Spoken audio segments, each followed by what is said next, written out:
پاکستانیوں، اب تک کی اطلاعات کے مطابق آئینی عدالت کا قیام، ہائی کورٹس ججز کی ٹرانسفر، آرٹیکل 200 میں ترمیم، چیف الیکشن کمشنر کی تعیناتی کے عمل میں کچھ تبدیلی کی ترمیم، عدلیہ متعلق دیگر ترامیم، آرٹیکل 243 میں ترمیم بظاہر ان نکات پر پیپلز پارٹی اور مسلم لیگ نون میں 27ویں ترمیم لانے پر متفق ہو چکے ہیں۔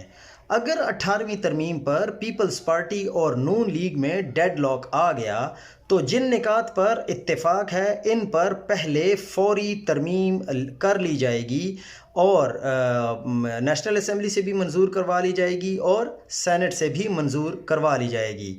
باقی پھر اگلی قسط کے لیے چھوڑ دیا جائے گا۔ پھر پیپلز پارٹی کے لیے بھی جشن کا سماں ہو جائے گا۔ کام جو اصل میں نکلوانا مقصد ہے وہ بھی نکل آئے گا۔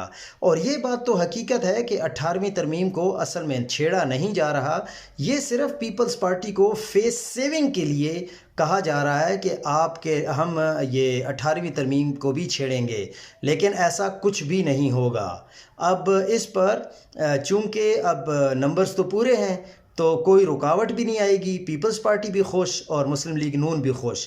لیکن یہ بات بھی طے ہے کہ پھر یہ جو 18ویں ترمیم میں اگر کوئی مقصد ہے کہ اس کو چینج کرنا ہے تو اس کے لیے کوئی اور نئی ترمیم آ جائے گی، اس پر بھی اتفاق رائے قائم کر لیا جائے گا۔